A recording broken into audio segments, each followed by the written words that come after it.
Buying a new car in America right now means signing up to lose thousands of dollars the moment you drive off the lot. But 7 specific models are losing value so fast that owning one new is basically setting cash on fire.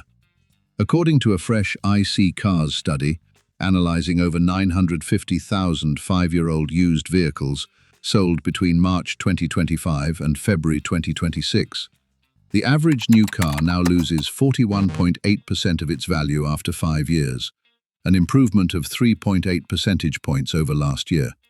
But electric vehicles as a category still lose 57.2% on average, and luxury models make up 18 of the 25 worst depreciating vehicles in the entire study. Trucks, by contrast, lose only 34.2%, and hybrids sit at 35.4%, which tells you almost everything about where the used market puts its trust and where it doesn't. These 7 models blow past the industry average by more than 20 percentage points each, starting with the car that tops the percentage chart for the entire industry.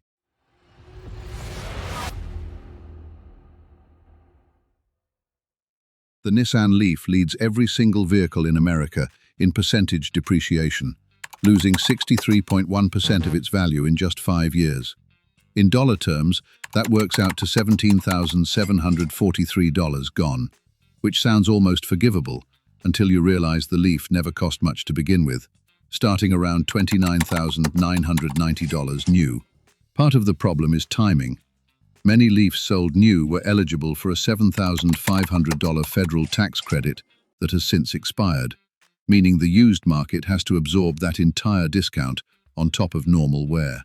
Add in an aging battery platform, limited range compared to newer EVs, and a charging network far behind Tesla's, and buyers simply won't pay anywhere close to sticker price for a used one. The one silver lining IC Cars points out is that this makes the Leaf one of the cheapest ways into full EV ownership on the entire used market, since you're essentially buying someone else's $17,000 loss at a steep discount, similar to how the discontinued Chevrolet Bolt has become a bargain hunter favorite for exactly the same reason.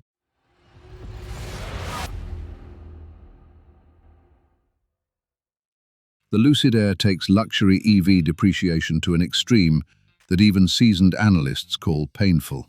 Entry-level Airs start around $70,000, and fully loaded Grand Touring models can run past $115,000.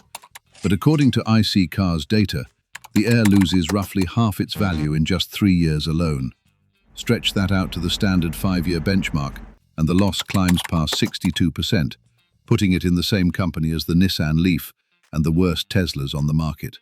One widely reported case involved a 2025 Air GT sold through Cars and Bids in January 2026 that had lost tens of thousands of dollars after only a few thousand miles of use. The reasons are the same ones dragging down every luxury EV on this list.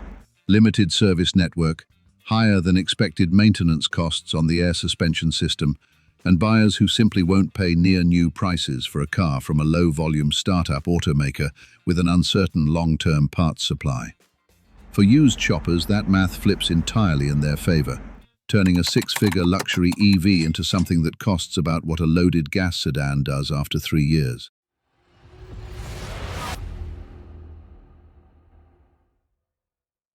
The Infiniti QX80 currently holds the single worst percentage depreciation of any full-size luxury SUV in America, shedding 62.8% of its value over 5 years.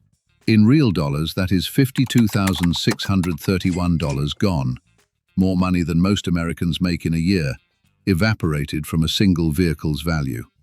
Infiniti positions the QX80 as a genuine rival to the Cadillac Escalade and Lincoln Navigator, with 3 rows, a twin-turbo V6, and a cabin full of premium materials. But the used market simply refuses to value those features the way the sticker price demands. Part of the issue is brand perception. Infiniti has struggled for years with weaker resale confidence than Lexus or Acura, and buyers shopping in this price bracket increasingly gravitate toward German or domestic full-size SUVs with stronger reputations instead, leaving Infiniti dealers to compete almost entirely on discounting rather than badge loyalty.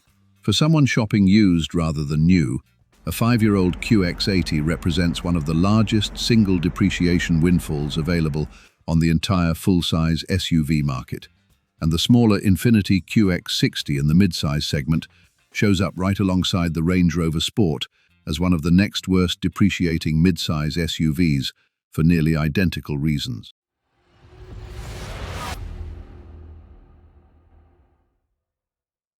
The Range Rover Sport sits just behind the worst offender in the mid-size SUV category, and according to IC Cars analyst Carl Brauer, models like this one will cost new car buyers between 2 and 3 times as much in lost value after 5 years compared to the segment average, which itself sits around $21,000.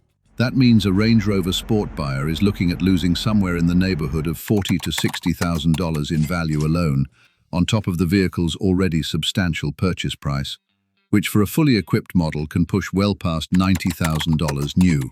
Land Rover's reputation for complex electronics and expensive out-of-warranty repairs plays directly into this. Independent mechanics and owner forums have documented recurring air suspension failures, electrical gremlins, and infotainment issues that scare off used buyers who might otherwise pay a premium for the brand's undeniable curb appeal and genuine off-road capability.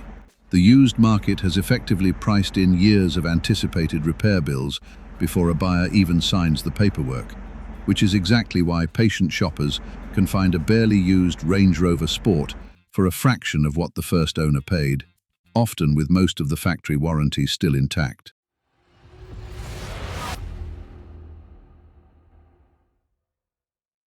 The Tesla Model X holds the title of the single highest depreciating mid-size SUV in the entire American market, losing 61.2% of its value in 5 years, more than 3 times the segment average in dollar terms, according to IC Cars. That translates to over $61,000 vanishing from a single vehicle, on a car that can start at $90,000 or more before options. Part of the blame falls on Tesla itself. The company has repeatedly cut and then raised the Model X's price throughout its production run, meaning buyers who purchased during a high-price window are left holding a car the used market compares against whatever Tesla happens to be charging today, not what they originally paid. In April 2026, Tesla announced it was discontinuing the Model X entirely and raised prices on remaining new units, an unusual move that has left analysts uncertain how it will affect resale values going forward, since a discontinued model can either become a rare collectible or simply a harder car to get serviced, depending on how Tesla handles long-term parts support. Falcon wing doors, a novelty feature that once justified a premium, have also become a known source of expensive repair complaints as these vehicles age, further discouraging used buyers from paying anywhere close to what Tesla originally charged.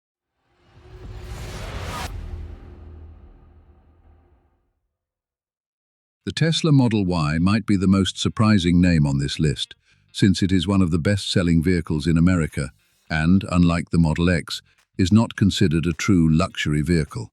And yet, according to IC Cars' direct comparison data, the Model Y still loses roughly 60.8% of its value over 5 years, a number that rivals far more expensive luxury competitors. The core problem, again, comes back to Tesla's own pricing strategy.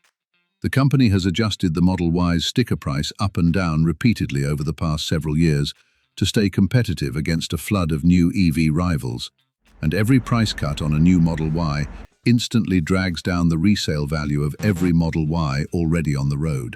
Gear's analysis of the IC Cars data specifically points to this pattern as evidence that it's an issue with Teslas in particular losing value fast, not simply an electric vehicle problem, since the mass-market Model Y suffers nearly as much percentage loss as its far pricier Model X sibling. For a car this common, that means hundreds of thousands of owners are watching their vehicle's value evaporate in a way that has nothing to do with how well the car actually runs.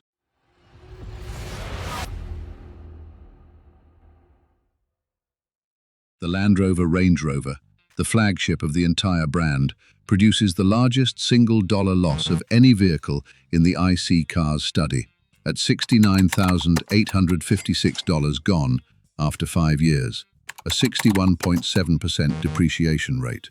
To put that number in perspective, IC Cars notes that figure amounts to more money lost than the price of 2 brand new Nissans combined.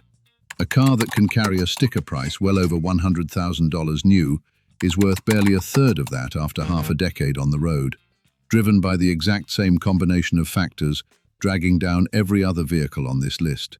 Notoriously complex electronics, air suspension systems known for failure, and a used market that has learned, sometimes the hard way, not to trust the brand's long-term reliability at any price point. Carl Brauer, the analyst behind the IC Cars study, put it bluntly, saying that if you're buying a new vehicle and want to retain maximum value, you'll want to avoid most luxury models entirely, since the used market simply doesn't reward upscale styling or premium materials the way the original sticker price demands. Across all 7 of these vehicles, the pattern never changes. Whether it's a budget EV losing its tax credit, a luxury SUV losing the public's trust in its electronics, or a Tesla losing value every time the company adjusts its own pricing, the used market is telling new car buyers the exact same thing again and again. Badge prestige and cutting-edge technology are the 2 things it refuses to pay for twice. With the average new vehicle in America now costing north of $50,000, according to the same dataset, choosing the wrong model on this list isn't a minor mistake, it's a 5-figure one. Meanwhile, the vehicles at the opposite end of the same study, mostly Toyota trucks and a handful of Porsche sports cars, prove that value retention has almost nothing to do with price and almost everything to do with reputation earned over decades, rather than marketing spent in a single model year. If you're buying new in America in 2026, these are the 7 names to think twice about. And if you're shopping used, these are exactly the 7 names to go looking for.